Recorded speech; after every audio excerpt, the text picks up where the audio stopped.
Début de la fin politique. Zelensky perd ses soutiens à l'intérieur comme à l'extérieur du pays.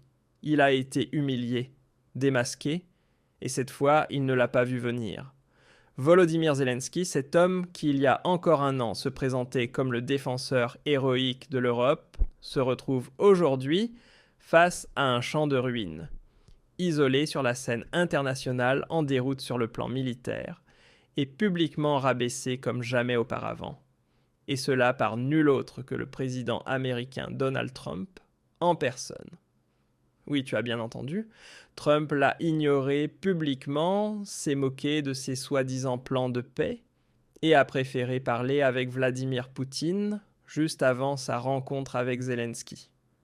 Un affront, une démonstration de force, un coup de grâce politique pour le président ukrainien. Et que fait Zelensky? Rien.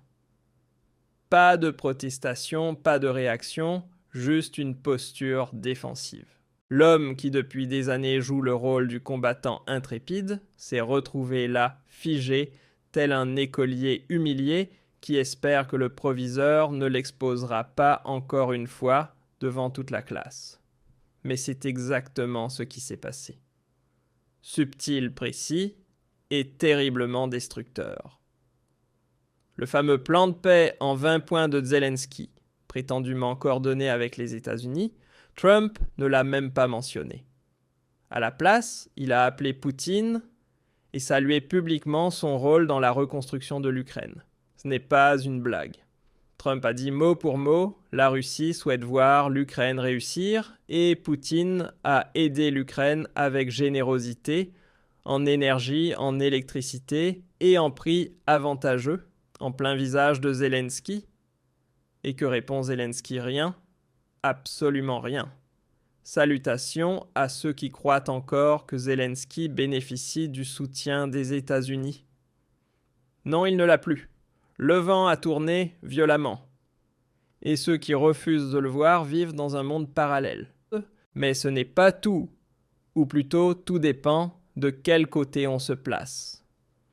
Trump a parlé ouvertement des territoires déjà contrôlés par la Russie, et il a fait comprendre à Zelensky sans la moindre ambiguïté qu'il ferait mieux de conclure un accord maintenant avant qu'il ne soit trop tard. Citation directe de Trump. Une partie du pays a déjà été prise, une autre est encore âprement disputée, mais pourrait être perdue dans les mois à venir. Ce n'est pas une menace, c'est un règlement de compte. Et il ne vient pas de Moscou, il vient tout droit de Washington. Pendant ce temps, Zelensky subit une pression de tous les côtés. Les défaites militaires s'enchaînent sans répit. Des villes comme Siversk et Ouliaïpol, autrefois des bastions stratégiques, sont tombées. Et pas après des mois de combat, non mais en quelques semaines à peine. L'armée russe avance pendant que le régime de Kiev ne fait plus que limiter les dégâts. Et les médias occidentaux, ils se taisent ou tentent d'embellir la situation. Mais la réalité est brutale et elle rattrape Zelensky bien plus vite qu'il ne l'aurait imaginé. Et comme si cela ne suffisait pas, un assaut aurait visé la résidence de Poutine, selon des sources russes, une attaque menée par l'Ukraine. Et Zelensky, que fait-il? L'homme qui déclarait publiquement souhaiter la mort de Poutine nie soudain toute implication. Bien sûr. Attiser la haine, puis nier. La double morale dans toute sa splendeur. Le ministre des Affaires étrangères russe, Sergueï Lavrov, a immédiatement annoncé que la Russie allait revoir sa position dans les négociations. Et Trump, comment a-t-il réagi? Là encore sans détour. Il s'est montré furieux, mais pas envers Poutine. Non envers Zelensky. Il a déclaré, mot pour mot, « J'en ai été informé par le président Poutine.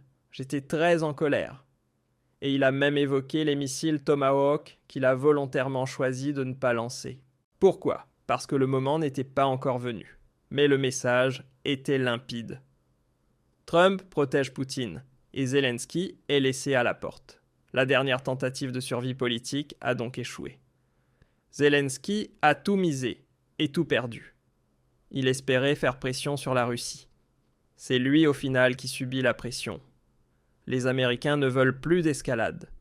Ils veulent des résultats. Et Zelensky n'en fournit aucun. À la place, il offre le chaos des attaques contre des résidences, des dérapages diplomatiques, des désastres militaires. Ce n'est pas un hasard, c'est une stratégie politique bien pensée. Trump sait exactement ce qu'il fait. Il dresse Zelensky contre Poutine, et Poutine sort vainqueur à chaque fois. Et Zelensky. Dans les semaines et mois à venir, il va tomber de très haut. Pas parce que Poutine lui aurait officiellement déclaré la guerre, cette guerre il l'a déjà perdue, mais parce que même ses derniers soutiens quittent un navire en train de couler. Et c'est ce que nous allons analyser dans la seconde partie. Car ce qui s'annonce désormais, c'est l'effondrement total des illusions et l'émergence d'une nouvelle réalité géopolitique. Le décor est en place et Zelensky n'y tient plus qu'un rôle secondaire. Petite note personnelle, notre visibilité est limitée.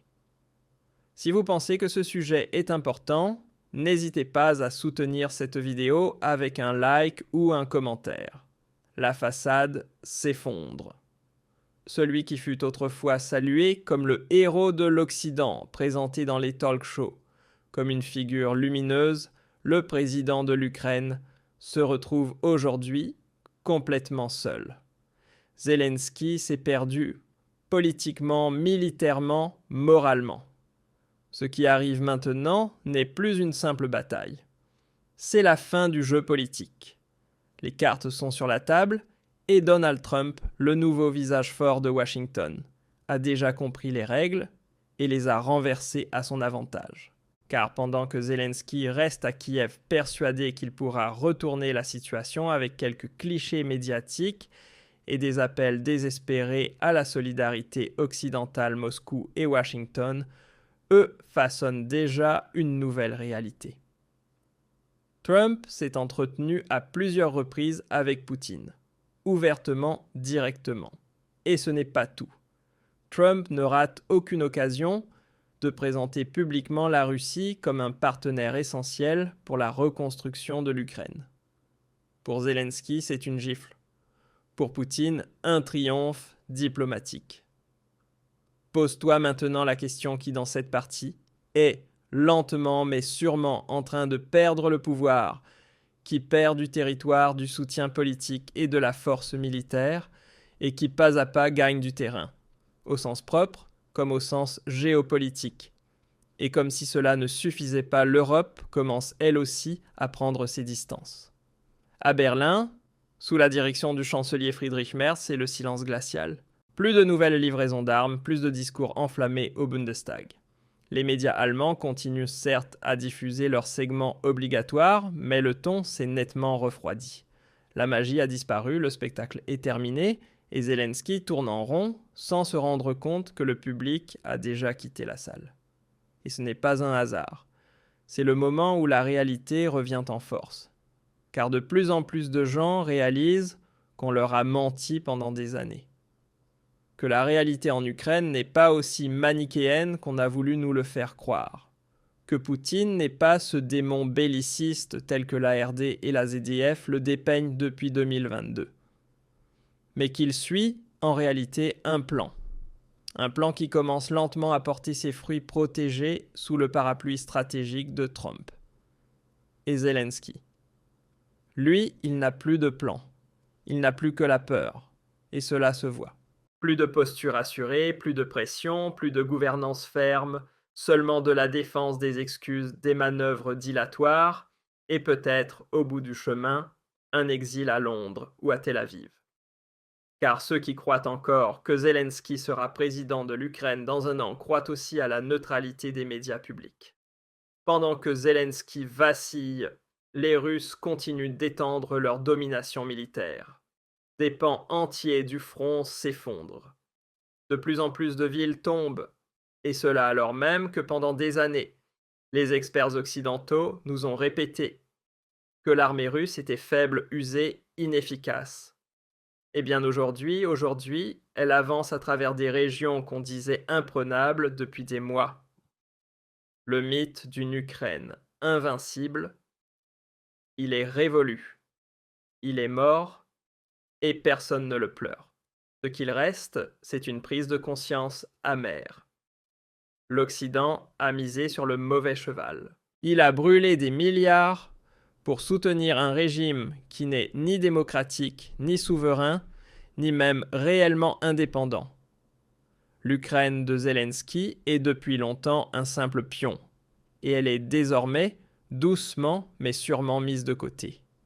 Et franchement, qui aurait cru que ce serait Donald Trump, de toutes les personnes possibles, qui mettrait fin à cette folie sans fin, celui qui dit les choses franchement quand d'autres préfèrent se taire.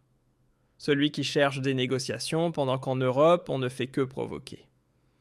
Et celui qui replace la Russie au cœur de la diplomatie mondiale. Ce n'est pas parce qu'il aime Poutine, mais parce qu'il sait une chose. La paix ne se fait qu'avec la Russie, jamais contre elle. Une pensée amicale à tous ceux qui croient encore que Zelensky est un combattant de la liberté. Une pensée aussi à ceux qui pensent encore que l'Ukraine peut gagner cette guerre. Et bien sûr une pensée aux journalistes qui s'acharnent à dissimuler la chute de leur héros. La vérité, elle ne peut pas être arrêtée. Et elle frappera tous ceux qui l'ont nié trop longtemps. Petite parenthèse, tu vas voir dans un instant des nouvelles qui montrent à quel point tout est devenu instable, banque énergie politique, la pression est partout. Et la plupart des gens ne se rendent même pas compte à quel point ils sont vulnérables. Si tu ne veux pas en faire partie, clique sur le lien sous cette vidéo. Le système de préparation aux crises te rend inattaquable, juridiquement, financièrement et numériquement. Ce que nous vivons, c'est un tournant géopolitique majeur. Zelensky a perdu. Poutine gagne. Et Trump, lui, entrera dans l'histoire comme l'homme qui a mis fin à la guerre en Ukraine. Pas avec des bombes, mais avec de la diplomatie. Que cela nous plaise ou non, c'est la réalité. Et ceux qui refusent de la voir seront balayés par le cours de l'histoire. C'est aussi simple que cela. C'est pourquoi je le dis clairement.